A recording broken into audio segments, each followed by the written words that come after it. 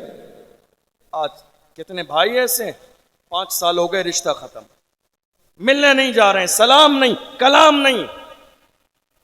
آپ کو معلوم ہے بہنوں کو بڑا مان ہوتا ہے بھائیوں پر۔ اب آپ سو رہے ہیں تو میں بالکل گھریلو گفتگو کرنے لگا ہوں۔ بہنوں کو بڑا مان ہوتا ہے بھائیوں پر، اس لیے بہنوں کا مان ٹوٹنے نہ دیں۔ بہنوں کو بڑا غرور ہوتا ہے بھائیوں پر، اس لیے ان کا سینہ اور ان کی سر کو کبھی شرمندگی سے جھکنے نہ دیں۔ یہ رشتہ بڑا عظیم ہے، بڑی محبت والا رشتہ ہے۔ آپ کو معلوم ہے میرے نبی کی کوئی سگی بہن نہیں، ہاں ایک رضائی بہن کا ذکر ملتا ہے کتابوں میں، حضرت شیمہ رضی اللہ تعالی عنہا جنہوں نے حضرت حلیمہ سعدیہ کا دودھ پیا تھا، جن کا دودھ میرے نبی نے پیا تھا، مگر میرے نبی ان کا اتنا احترام کرتے تھے، جب وہ ملاقات کے لیے آتی تھی تو میرے نبی استقبال میں ان کے لیے اٹھ کے کھڑے ہو جاتے تھے۔ رسول اللہ نے احترام کر کے دکھایا۔ ہم کہاں ہیں آج؟ کہاں ہیں ہم آج؟ ہمیں تلاش ہے کسی بابا کی، کسی تعویذ کی۔ نہیں صاحب، کاروبار پہ ہمارے بندش ہے، کسی نے بندش کرا دی ہے۔ میرے بھائیوں کسی نے کچھ نہیں کرایا۔ اللہ کا قرآن کہتا ہے وَمَا أَصَابَكُم مِّن مُّصِيبَةٍ فَبِمَا كَسَبَتْ أَيْدِيكُمْ، تمہاری زندگی میں جو پریشانیاں ہیں یہ تمہارے کرتوت ہیں، تمہارے اعمال ہیں، جس کی بنیاد پر تمہاری زندگی کے کاروبار فیل ہو گئے ہیں۔ میرے عزیزو آؤ آج اس عظیم الشان جلسے میں عہد کرو، ہم جئیں گے تو مصطفیٰ کے غلام بن کر، دنیا سے جائیں گے تو مصطفیٰ کے غلام بن کر، اور زمانے سے کہیں گے میں سو جاؤں یا مصطفیٰ کہتے کہتے، کھلے آنکھ صلی علی کہتے کہتے، اور ہمارا حال یہ ہوگا میں وہ سنی ہوں جمیل قادری، مرنے کے بعد میرا لاشا بھی کہے گا الصلاۃ والسلام۔ السلام۔ آج حالات کیا ہیں ہماری نگاہوں کے سامنے؟ بیٹی ہے تو باپ کے لیے رحمت، بیوی ہے تو شوہر کے لیے نعمت۔ یہ کسی غریب کی بیٹی آپ کے گھر میں ہے نا، ماریے مت، ظلمت کیجئے، ستائیے مت، کھانے میں نمک زیادہ ہو جانے پر طلاق مت دیجئے۔ اس لیے اگر آج ظلم کریں گے تو کل اس کے بدلے میں آپ پر بھی ظلم کیا جائے گا۔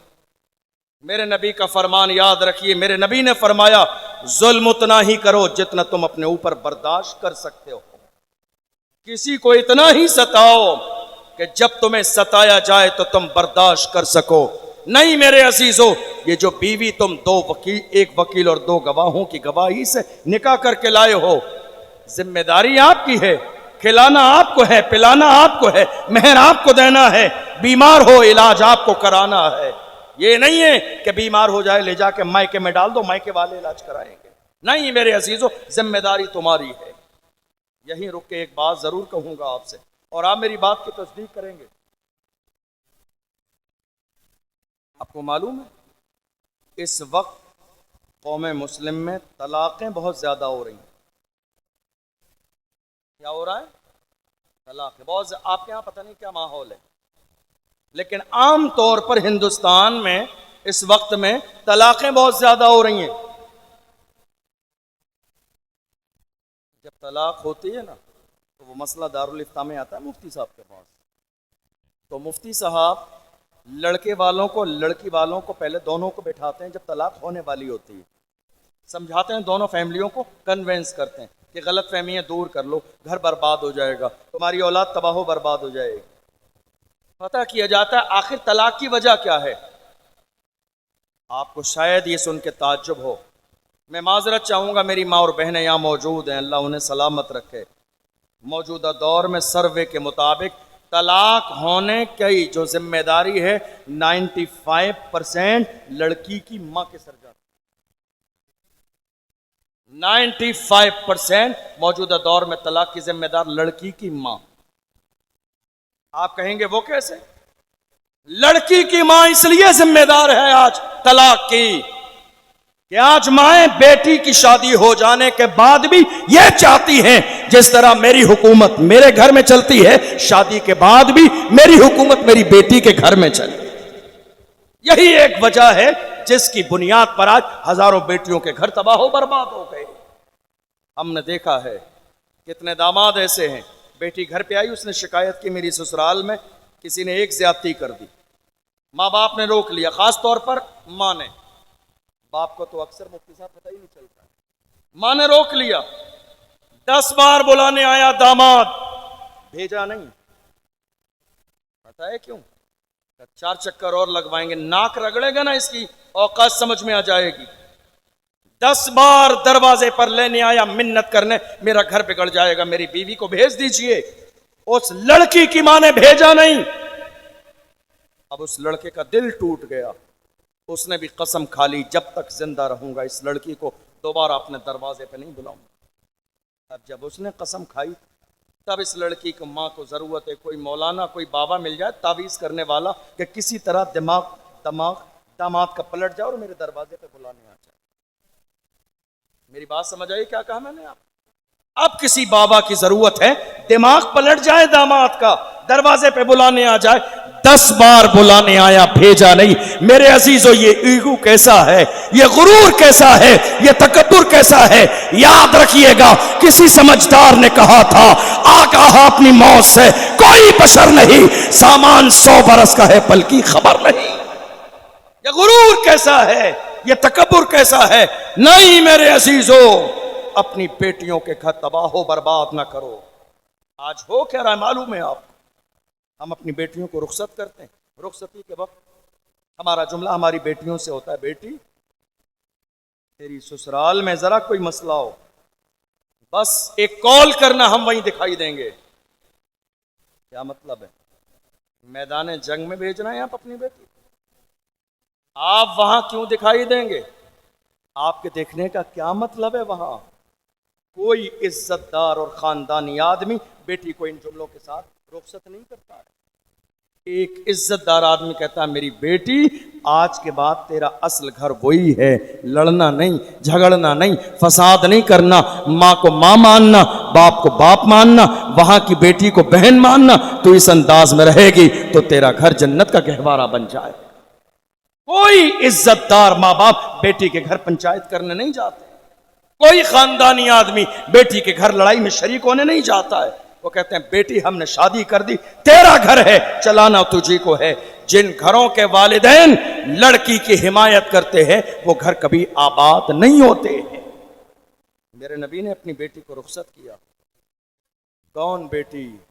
جس کا آنچل نہ دیکھا مہو مہر نے۔ حضور کی بیٹی سیدہ زاہدہ طیبہ طاہرہ جان احمد کی راحت پہ لاکھوں سلام۔ کون بیٹی حضور کی؟ وہ بیٹی جو قیامت کے میدان میں گزریں گی تو ندا دی جائے گی اے اہل محشر نظروں کو جھکا لو، محبوب کی بیٹی کا گزر ہونے والا ہے۔ وہ بیٹی میرے نبی نے جب مولا کائنات کے ساتھ رخصت کیا تو ایک جملہ میرے نبی نے کہا، بیٹی علی سے کوئی ایسا مطالبہ نہ کرنا جسے میرا علی پورا نہ کر سکے۔ غور کیجیے آپ، مجھے نہیں لگتا ہے کہ کوئی ایسا مطالبہ ہے جو علی نہ پورا کر سکیں، لیکن میرے نبی یہ جملہ ارشاد فرما رہے ہیں امت کو سکھانے کے لیے کہ ایک باپ کی ذمہ داری کیا ہے کہ وہ اپنی بیٹی کو کیسے رخصت کرے۔ آج گھر ٹوٹ رہے ہیں، آپ کو حیرانی ہوگی، ہزاروں میں نہیں لاکھوں میں طلاق کے کیس آج کورٹ اور کچہری میں پڑے ہوئے ہیں۔ کتنے لوگوں کی زمینیں بک گئیں، کتنے لوگوں کے سونے اور زیور بک گئے، کتنے لوگوں کی دکانیں بک گئیں، کتنے لوگوں کے مکان بک گئے۔ اسی کیس کو لڑتے لڑتے 20 سال ہو گئے۔ طلاق کا کیس، لڑکے کی بھی زندگی برباد ہو گئی، لڑکے کی زندگی بھی برباد ہو گئی۔ اے میرے عزیزو، یہ علماء کس لیے ہیں، مفتی صاحب کس لیے ہیں؟ اس ایگو کے لیے، غرور و تکبر کے لیے ذرا سا جھک جائیے، ایک قدم جھک جائیں گے اللہ آپ کی زندگی کو بھی بہتر کر دے گا، آخرت کو بھی بہتر کر دے گا۔ غرور کس کے لیے ہے؟ میرے نبی نے فرمایا من تواضع للہ رفعہ اللہ، جو اللہ کے لیے جھک جاتا ہے اللہ اسے درجوں بلندیاں عطا فرما دیتا۔ اور اگر یہی عورت بیٹی ہے تو رحمت، بیوی ہے تو نعمت، اور جب یہ ماں بن جائے تو اس کے قدموں کے نیچے، ذرا زور سے بولیے، جب یہ ماں بن جائے تو اس کے قدموں کے نیچے جنت ہے۔ مگر آج ہماری قوم کے جوانوں کا حال کیا ہے معلوم ہے؟ ہمارے جوان گھر کے باہر ہوں، دوستوں میں، تو ان کی زبان سے پھول نکلتے ہیں، لیکن یہی جوان جب گھر میں آتے ہیں تو حیوان بن جاتے ہیں۔ لہجہ دیکھ لیے ماں باپ کے ساتھ، چیخنا، چلانا، ڈانٹنا، گالی دینا۔ ایک ماں، ایک 70 سال کا بوڑھا باپ بیٹے سے اپنی عزت کو بچا کے رکھتا ہے، کہیں ایسا نہ ہو کہ میرا بیٹا میری بے عزتی کرے۔ ہمارے بزرگوں نے یہاں تک فرمایا، جس دن تمہارے بوڑھے ماں باپ تمہیں ڈانٹنا بند کر دیں اس خوف سے کہ تم ان کی بے عزتی نہ کر دو، سمجھ لو تمہاری بربادی کا وہ پہلا دن ہے، جب تمہارے والدین تمہیں نصیحت کرنا چھوڑ دیں۔ آج حال کیا ہے؟ ایک بیٹا 20,000 روپے کماتا ہے، ماں باپ کے ہاتھ کتنے آ رہے ہیں مہینے میں؟ مشکل سے 2,000، 18,000 کا ہے اس جوان کی اپنی جیب میں۔ راشن کے لیے ماں کو دیے 2,000، کیا گھر کا نظام 2,000 میں چل جائے گا؟ یہ جس ماں سے آپ نے چھپائے ہیں نا پیسے، یہ وہ ماں ہے جس نے 9 مہینے تمہیں پیٹ میں رکھا۔ تمہاری اپنی اولاد ہے نا، رات کے 12 بجے تمہارے 1 سال کے بچے کو بخار آ جاتا ہے نا، تو دوڑتے جاتے ہو ڈاکٹر کے دروازے پر چلانے کے لیے۔ ذرا اندازہ لگاؤ، آج تمہارے گھر کے برابر ڈاکٹر کیا جو ہے، دکان بھی ہے، میڈیکل بھی ہے۔ تم جس زمانے میں 25 سال پہلے ماں کی گود میں ہوتے تھے، اس زمانے میں نہ میڈیکل ہوتا تھا، نہ ڈاکٹر کی دکان ہوتی تھی۔ رات کے اندھیرے میں، آندھی طوفان میں یہ بوڑھی ماں دوڑتی جاتی تھی سینے سے لگا کے، صرف اس لیے کہ میرے بیٹے کو کچھ ہونا چاہے۔ آج رو رہی ہیں مائیں، بوڑھے باپ پریشانی کے دور سے گزر رہے ہیں۔ اس قوم کے پاس اپنے بوڑھے ماں باپ کے لیے نہ عزت ہے، نہ احترام ہے۔ آپ کو معلوم ہے، ہم لوگ جب جلسے میں آتے ہیں، کتنی جگہ ایسا ہوتا ہے لوگ پھول لے کے ہمارے راستے میں بچھا رہے ہوتے ہیں، کتنے لوگ گلے میں مالا ڈالتے ہیں، کتنے لوگ دوڑ کے آتے ہیں ہاتھ چومنے کے لیے۔ آپ کو کیا لگتا ہے ہمیں یہ سب دیکھ کر بہت خوشی ہوتی ہے؟ ہرگز نہیں، ہمارا ضمیر اتنا کمزور نہیں۔ یاد رکھیے گا، تمہارے گھر میں سب سے بڑا پیر تمہاری ماں موجود ہے، سب سے بڑا پیر تمہارے گھر میں تمہارے والد موجود ہیں۔ تم چادر چڑھانے کے لیے جا رہے ہو، جس چیز کو اسلام نے منع کیا، جب تک ایک چادر پرانی نہ ہو جائے دوسری چادر کی اجازت نہیں ہے، مسئلہ کہ اعلیٰ حضرت نے۔ لیکن یہ بوڑھی مائیں سالیں گزر گئی ہیں، کبھی جا کے دیکھا کیا اس کے پاس چادر سلامت ہے یا نہیں؟ نہیں۔ کبھی جا کے اس کے پاس بیٹھے، اس کا حال کیا ہے؟ نہیں۔ کبھی جا کے اس کی کنڈیشن دیکھی؟ نہیں۔ ماں کتنی عظیم ہے معلوم ہے؟ میرے نبی نے فرمایا، رضا الرب فی رضا الوالدین وسخط الرب فی سخط الوالدین۔ ماں باپ اگر راضی ہیں تو خدا راضی ہے، ماں باپ اگر راضی نہیں ہے تو خدا بھی راضی نہیں ہے۔ کہاں ہو جوانوں؟ غور کرو، ذرا دیکھو کہیں ایسا تو نہیں کہ تم سے تمہارے ماں باپ راضی نہ ہو؟ یہ چیخنا، یہ چلانا، یہ شور، یہ شرابہ، یہ والدین کی نافرمانی۔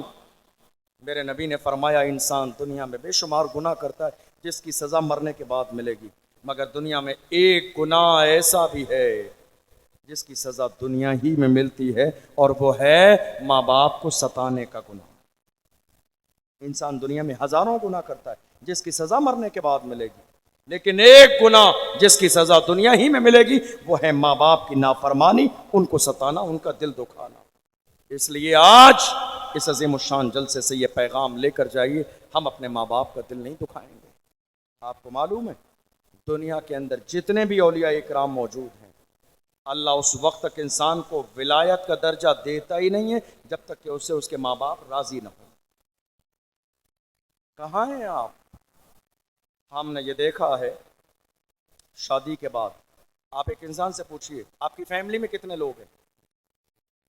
آپ کی فیملی میں کتنے لوگ ہیں؟ ایک انسان کہتا ہے 4 لوگ۔ کون کون ہے؟ میں ہوں، میری بیوی ہے، ایک بیٹا ہے، ایک بیٹی ہے، 4 لوگ ہیں۔ میں کہتا ہوں نادان انسان جس گھر میں ماں نہ ہو وہ گھر گھر نہیں ہے، جس فیملی میں بوڑھے ماں باپ کو شمار نہ کیا جائے وہ فیملی نہیں ہے۔ تم نے جن بوڑھے ماں باپ کو نظر انداز کر دیا ہے، چھوڑ دیا ہے، اور تم نے یہ سمجھ لیا ہے کہ نہیں صاحب کچھ نہیں ہوتا ہے، یاد رکھو جس اولاد کو تم ناز و نعم میں پال رہے ہو کل تم سے زیادہ سخت امتحان اس اولاد کے ذریعے تمہارا بھی لیا جائے گا۔ آج کتنے لوگ ہم نے دیکھے ممبئی، حیدرآباد، کولکاتہ، کہاں رہتے ہیں، جب ان کے ماں باپ کی خبر جاتی ہے ماں باپ بیمار ہیں، آتے نہیں ہیں واپس، جب انتقال کی خبر جاتی ہے تو دوڑ کے آتے ہیں۔ اب اس گرمی میں کسی کے بوڑھی ماں کا انتقال ہو جائے، اس کی لاش 2 دن رکھ سکتے ہیں؟ نہیں رکھ سکتے۔ آپ لوگ رکھواتے ہیں، کیا کہتے ہیں بیٹا نہیں آیا ہے، بیٹا نہیں آیا، بیٹے نے چہرہ نہیں دیکھا۔ میں تو صرف اتنی سی بات جانتا ہوں، جس نے زندہ پہ چہرہ نہیں دیکھا وہ مرنے کے بعد چہرہ دیکھ بھی لے گا تو کیا ہو جائے۔ ماں زندہ تھی تو چہرہ دیکھا نہیں، بوڑھا باپ زندہ تھا تو چہرہ دیکھا نہیں، ماں مر چکی ہے اب چہرہ دیکھ بھی لے گا تو کیا ہو جائے گا۔ کاش کہ یہ چہرہ زندہ پہ دیکھ لیتا۔ میرے نبی فرماتے ہیں جس نے محبت کے ساتھ ماں کا چہرہ ایک بار دیکھا اللہ اسے ایک مقبول حج کا ثواب عطا فرماتا۔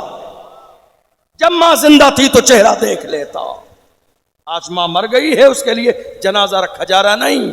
یہ ظالم اس قابل نہیں کہ 2 دن انتظار کیا جائے، اس کو باضابطہ کفن پہنائیے، لے جا کے دفن کر دیجئے تاکہ زندگی بھر اسے اپنی غلطی کا احساس رہے۔ کاش کہ میری ماں زندہ تھی تو میں نے اسے یہاں ٹھوکریں کھانے کے لیے نہ چھوڑا ہوتا بلکہ میں اس کو اپنے ساتھ رکھتا۔ آج ہم دیکھ رہے ہیں بیٹا کروڑ پتی ہے، بیٹے کی عزت کے سماج میں ڈنکے بج رہے ہیں، ماں کی حالت پھٹیچر کی طرح، بوڑھا باپ جسم پر لباس بھی سلامت نہیں ہے۔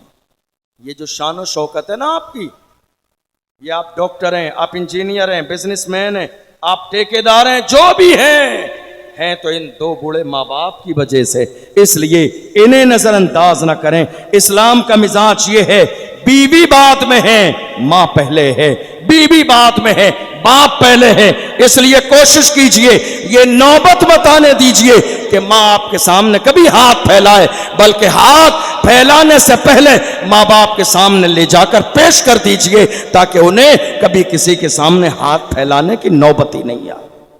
اللہ کا قرآن کہتا ہے فَلَا تَقُلْ لَهُمَا اُفٍّ وَلَا تَنْهَرْهُمَا وَقُلْ لَهُمَا قَوْلًا كَرِيمًا، خبردار ماں باپ سے اف تک نہ کہو، ایک جملہ بھی نہ کہو۔ اس لیے آج اس جلسے میں یہ نیت کر لیجئے اگر آپ کے والدین آپ سے راضی نہیں ہوئے، وقت نہیں ہے میں بتاتا آپ کو، تو آج کی ڈیٹ میں میرا یہ جملہ لکھ کر لے کے جائیے، جب تک آپ کے ماں باپ آپ سے راضی نہیں ہوئے آج اس جلسے کی ڈیٹ اور میرا جملہ لکھ کر لے کے جائیے، دنیا میں جہاں جائیں گے آپ کو ٹھوکر لگے۔ بوڑھے باپ آپ سے راضی نہیں ہوئے، جہاں جائیں گے آپ کو ٹھوکر لگے، اور اگر یہ دونوں آپ سے راضی ہیں تو آپ جہاں بھی کھڑے ہو جائیں گے اللہ آپ کو عزت عطا فرمائے۔ میرے آقا صلی اللہ علیہ وسلم نے ارشاد فرمایا، حضور نے ارشاد فرمایا جتنی تیزی کے ساتھ میری دعا امتی کے حق میں قبول ہوتی ہے اتنی ہی تیزی کے ساتھ بوڑھے ماں باپ کی دعا اولاد کے حق میں قبول ہوتی ہے۔ آپ اندازہ تو لگائیے کتنے لوگ ایسے ہیں راجستھان میں، ہمارے ضلع میں کتنے لوگ ایسے ہیں، کسی نے نئی کار لی، لا کے میرے دروازے پہ لگائی، کہا حضرت میرے دل میں خواہش تھی کہ جب میں نئی کار خریدوں گا تو سب سے پہلے شہر قاضی صاحب کو اس گاڑی میں بٹھاؤں گا برکت کے لیے۔ آپ یقین جانیے میں یہ بات آن ریکارڈ کہہ رہا ہوں، کوئی نہیں بتا سکتا کہ آج تک میں کسی کی نئی گاڑی میں بیٹھا۔ میں نے کہا نہیں، مجھ سے زیادہ برکت والے قدم تمہارے گھر میں تمہارے بوڑھے ماں باپ کے موجود ہیں،